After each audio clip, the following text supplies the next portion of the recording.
implicar extraordinaria cantidad de trabajo y desbordamiento. Mis disculpas porque ustedes no tienen la culpa y lo han padecido.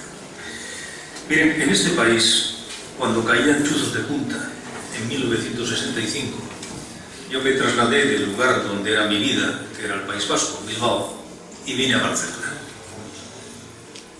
Yo era entonces lo que para muchos nacionalistas de pata negra, 5Jotas, se denomina un inmigrante.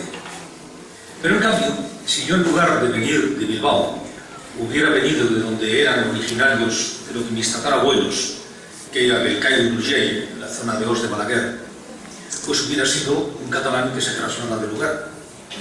Y ahora yo les pregunto a ustedes, ¿eso es o no xenofobia? Cuando se nos discrimina porque si nacimos más allá del Ebro, resulta que somos inmigrantes en nuestra propia patria. Y les voy a hablar de algo más, que es un sentido de la proporción, ya que no hay sentido del ridículo.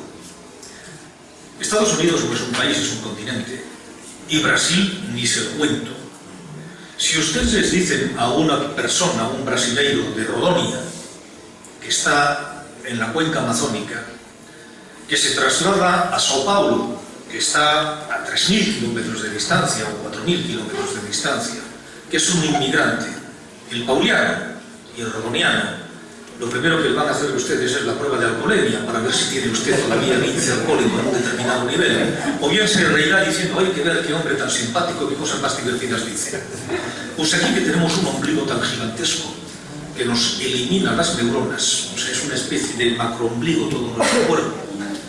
Partimos del supuesto que el que nació a 300 o 400 kilómetros de distancia, el aragonés, el valenciano no, por aquello de los países catalans, pero vaya usted a contar a un valenciano que es de los países catalans, ya verás lo que les cuenta. Pues, hombre, es que no hay nacionalistas sin una reivindicación territorial y sin un enemigo secular, que es el enemigo permanente. Y de eso sabemos bastante los que tenemos más años de los que desearíamos.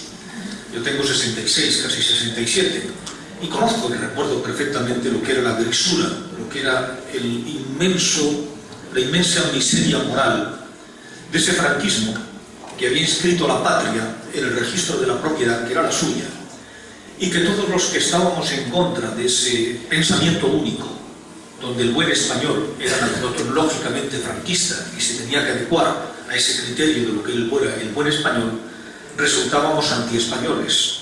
Pues miren, yo tengo la dignidad de haber comenzado a ser antiespañol, franquista, antiespañol según los franquistas, en 1965. Y a los 3 meses en la universidad uno hacía lo que podía.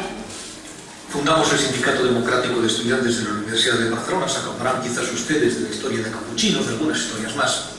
Bueno, pues yo era antiespañol, porque pensaba que las personas debíamos ser libres y que había 2 conceptos fundamentales, que eran la igualdad y la solidaridad. En este momento tenemos libertad, pero hay ataques directos a principios fundamentales, que es la igualdad y la solidaridad. Yo lo que pretendo es no movilizar los sentimientos, sino movilizar los pensamientos y darles a ustedes criterios, los míos, que a lo mejor no son ciertos, pero que por lo menos signifique un respeto elemental a ustedes. A mí me revuelve el estómago esos mítines donde se dicen chascarrillos, las bromas creadas por el comité de campaña, y donde lo que se trata es de decir la derechona que viene, o bien los rojos que atacan, como si la mitad o la tercera parte del pueblo español fueran sencillamente excluibles o, vamos a decir, reconvertibles. Yo pienso que la sociedad es por su propia evolución un proceso vivo y que yo no tengo un referente al que dirigirme y que Cataluña son los catalanes, no las piedras, y que el idioma de los catalanes es el idioma de los que hablan en Cataluña. Que yo sepa, excepto mejor opinión, el Palau de la Generalitat no tiene idioma. Es una piedra, es un monumento, es parte de la historia de Cataluña, sin duda ninguna. Y fíjense ustedes una cosa muy curiosa en el tema de la lengua. Y quiero hablar muy poco de ello porque es algo que me parece que es una de las banderas más lamentables del separatismo. Para mí la lengua no es una identidad, es una herramienta de comunicación.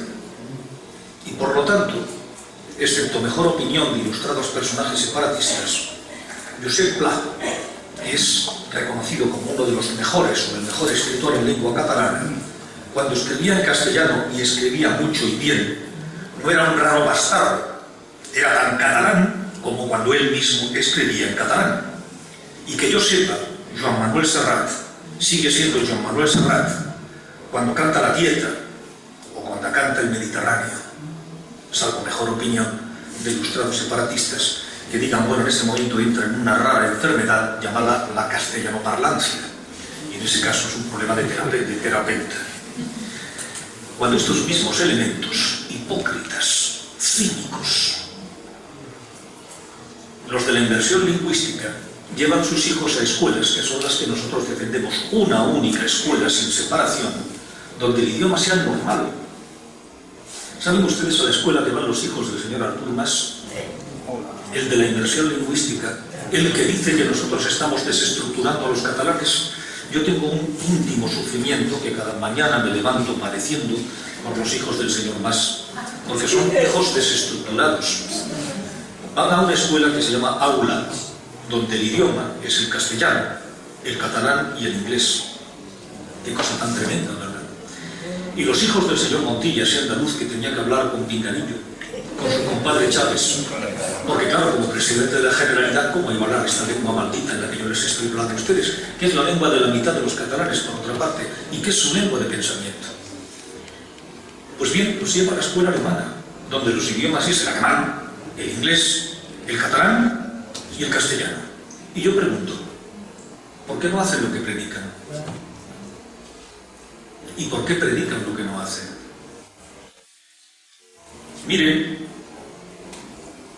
alguien tendría que explicar cuáles son los costes verdaderos de la independencia, porque les aseguro que cualquier bandera, cualquiera, es extremadamente indigesta. Si ustedes empiezan por comer la estelada, allá por donde empiecen, seguramente tendrán ustedes problemas de digestión y desde luego de alimentación. Pues vamos a hablar de lo que es nuestra vida, porque todos nosotros vivimos de nuestro trabajo, de nuestras manos. Y miren, ninguno de los que estamos aquí somos funcionarios del partido. Nosotros todos somos profesionales de nuestra profesión. A mí no me han parido en el partido. Yo no tengo una nómina más que la mía, de mi propio trabajo. Y yo no dependo de que el partido me designe para este otro lugar y por lo tanto pertenecer a la disciplina del partido. Hay candidatos que no han visto una nómina privada en su vida, porque toda su vida ha sido crecer y nacer en el partido desde las juventudes populares o socialistas o del Partido Nacionalista Vasco o de Convergencia o de lo que fuere, y ser fieles funcionarios del partido, en cuyo caso el pensamiento, la ideología, se va por aquel lugar donde están los retretes en los bares, al fondo a la derecha, o si son llamados de la izquierda, a la izquierda, pero por el mismo lugar. Y les voy a hablar de la izquierda y la derecha. Trataré de acercarme lo más posible al núcleo del tema. Hay algo obsceno, repugnante, asqueroso, que es la hipocresía. Todos nosotros hemos visto, y a lo mejor tenemos algún pariente, yo tuve una, mi suegra, que fue víctima de la estafa de las preferentes. Bueno, las preferentes es consecuencia de un maléfico personaje diabólico llamado Blesa, al que tenemos que colgar por los pies. Ojalá, como yo digo que ojalá la corrupción se llame Marbella y Jesús Gil. Ojalá hubiera en España 100 Marbellas, 100. Yo con 100 me doy por satisfecho. Les diré dos cosas. Primero, si en cualquiera de las cajas hubiera habido un solo consejero de una sola caja que un solo día hubiera levantado la voz y hubiera dicho no se pueden comercializar las preferentes porque es un fraude, no se hubiera comercializado ni una. Y en esas cajas tenían sus ilustrísimos culos, los ilustrísimos responsables o irresponsables del Partido Socialista, del Partido Popular, de Izquierda Unida, de Comisiones y UGT y de la patronal.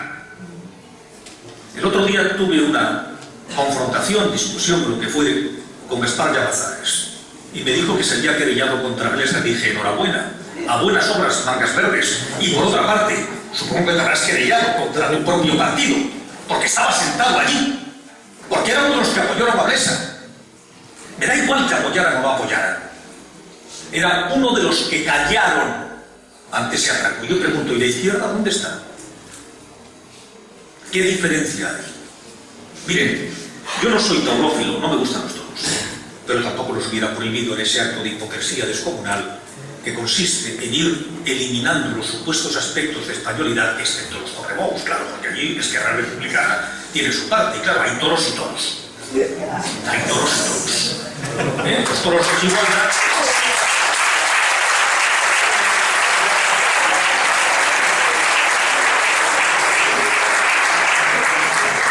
Los toros de divisa roja Guigualda y los toros de divisa cuatribarrada. Y claro, ahí hay una diferencia fundamental. Y les repito, no me gustan los toros.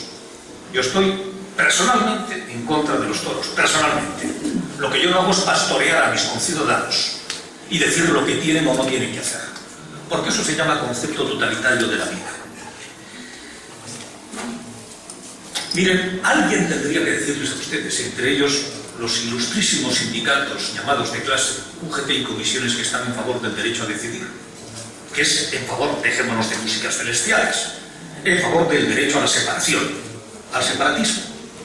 Les voy a dar a ustedes unos datos porque todos nosotros vivimos de nuestro trabajo, no del funcionariado sindical o de la partitocracia. Yo les aseguro a ustedes que todos los personajes de la política y sindical, tanto de los partidos como sindicatos, van a seguir viviendo exactamente igual. El problema es nosotros, que vivimos de nuestro trabajo, no del sueldo subvencionado en la mayor parte, sindical o partitocrático. Y esto no es una descalificación, es una sustantivización, decir lo que ocurre. Miren, alguien debería decirles a ustedes, y a todos nosotros, a la ciudadanía, que existe una cosa que se llama el efecto frontera. El efecto frontera, yo cada vez que lo explico, veo ojos y ¿y esto qué es? El efecto frontera es lo que pasa una vez que un país unido se separa. Y les voy a dar dos ejemplos. Les podría dar uno extremo, que no se lo voy a dar, precisamente por ser extremo, que es consecuencia de una guerra, que se puede llamar Croacia-Serbia. No les voy a hablar de eso. Les voy a hablar de Chequia y Eslovaquia, que antes era Checoslovaquia. El comercio entre ellos tras la separación, y están los dos en la Unión Europea, el comercio interior ha bajado el 65%. Y ustedes me dirán, hombre, es que Eslovaquia cuando se va diciendo que Chequia de alguna forma les explota, que Chequia les ocupa, que el centralismo de Praga respecto a... Hombre, tampoco les dijeron que eran ladrones, ni que con el dinero de Chequia los eslovacos estaban en el bar tomándose copas todo el día, como han dicho algunos de los andaluces. Ni les han llamado genocidas culturales, ocupantes, imperialistas, semifascistas, esas cosas. Colonizadores. No.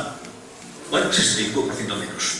Les voy a hablar de otros países fraternales, entre ellos la primera cadena humana, que es la cadena del Báltico, que va desde Reval arriba, desde Lituania hasta Estonia. La primera cadena humana en favor de la libertad. El comercio entre Lituania, Estonia y Letonia, cada uno de ellos, ha bajado el 55%. Y ustedes me dirán, ¿y esto qué significa en España? Se lo voy a contar. Porque es nuestra vida. Y mientras ellos vivirán bien, ustedes y yo no pasaremos mal. Porque ustedes y yo vivimos de esto, de nuestras manos, no del cuento chino del partido o del sindicato. Y a ver si el camarada Álvarez y el responsable de comisiones se lo cuentan. Además de la metafísica del derecho a decidir, la letra, no la música. Miren, el comercio de Cataluña con España, con el resto de España, si se puede decir de alguna forma, tiene un extraordinario superávit para Cataluña. Mientras que el comercio de Cataluña con el resto del mundo tiene un extraordinario déficit. Si no fuera por el comercio con España, Cataluña tendría un déficit descomunal. Y déficit significa crisis y paro. Y les voy a dar unos ejemplos sobre países fundamentales. Exportaciones catalanas a Alemania. Cataluña exporta tanto a Alemania como a Aragón. Cataluña exporta tanto a Estados Unidos como a Galicia. Si ustedes parten por la mitad, Francia, que es nuestro inmediato vecino, Cataluña exporta tanto a Francia como a Castilla-La Mancha y Aragón, que es nuestro inmediato vecino, tan próximo geográficamente como el resto de España. Y hay que decir en consecuencia que vamos a perder con la independencia por lo menos la mitad del mercado. Y con el paro que tenemos, que nos expliquen qué consecuencias va a tener ese déficit de comercio, que significa un déficit de trabajo. Y yo les hablo de letra dura, no de músicas celestiales, de letra clara. ¿Qué ocurre con eso? ¿Quién nos explica las consecuencias prácticas que va a significar simplemente la separación dentro de España? Está muy bien hablar de Rafael de Casanovas. Yo les podría hablar de 1000 otros catalanes, de los presidentes de la Primera República, de Estanislao Figueres, de Pi Margall, de los adalides del Partido Democrático, del Partido Republicano, Abdón Terrades, del que nadie les hablará, de las revoluciones liberales de Barcelona, de las que nadie les hablará. Y nos remontamos a los derechos feudales de Rafael de Casanovas. Yo les hablo de conceptos básicos de libertad. Miren ustedes, con la historia, y yo soy un apasionado de ella, es interesante, pero les juro que los libros de historia son extremadamente indigestos, como las banderas, y no son alimenticios. Nosotros vivimos en un mundo de producción y de trabajo, y lo que nos tienen que dar son contestaciones eficaces a lo que significa nuestra propia vida, nuestro propio trabajo. Por lo tanto, vean ustedes como lo que tenemos en presencia es algo absolutamente obsceno, que es, con los sentimientos, que generalmente son siempre nobles, se envuelven los pensamientos, y con la bandera se amaga la cartera. Hagan algo. Yo no les pido que se crean lo que les estoy contando. Simplemente piensen en lo que significa para sus vidas un futuro en el cual la quiebra es la consecuencia y donde un concepto básico que es la igualdad. Óigame, yo no soy distinto ni tengo por qué tener privilegios por haber vivido y tener mi residencia en Barcelona respecto a un señor de Lugo, de Antequera o de Daroca. Yo pago mis impuestos no por ser catalán, a mí no me expropian por ser catalán, a mí me hacen pagar por lo que estoy ganando. Y les voy a dar un dato. En la Unión Europea se hizo un estudio sobre lo que se llama calidad de gobierno regional. Si entran ustedes en Internet y buscan calidad de gobierno regional en la Unión Europea, lo van a encontrar. Y se estudian los 199 regiones de la Unión Europea. Regiones como Transilvania en Rumanía, la Dobruja en Bulgaria, Essex en Gran Bretaña, la Pomerania polaca, la Cataluña española. Calidad de gobierno significa estudiar 3 líneas, 3 datos. Transparencia, que significa qué hacen ustedes con mi dinero, querer saberlo, que significa eficacia en el gobierno, y corrupción.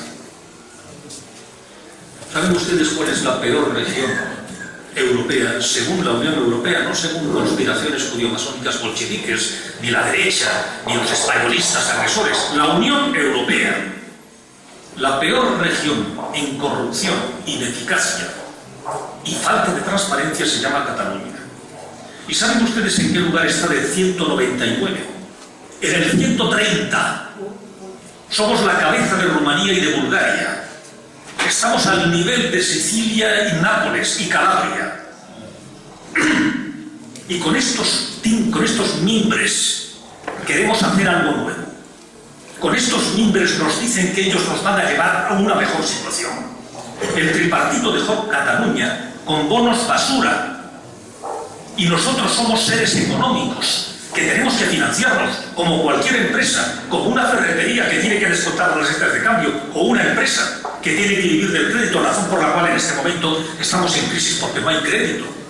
Pues esta Cataluña, el tripartito nos la dejó convertida en bonos basura. ¿Y qué hace el señor Mas cuando recibe una deuda pública de 35.000 millones de euros, producto de la mala gestión? Hoy tenemos una deuda de 51.000 millones de euros. porque seguimos en la mala gestión, pero construyendo, eso sí, la nueva patria catalana de ellos. Una patria excluyente, porque yo fui antifranquista, perdón, antiespañol con Franco, y ahora resulta que soy anticatalán con el señor Mas.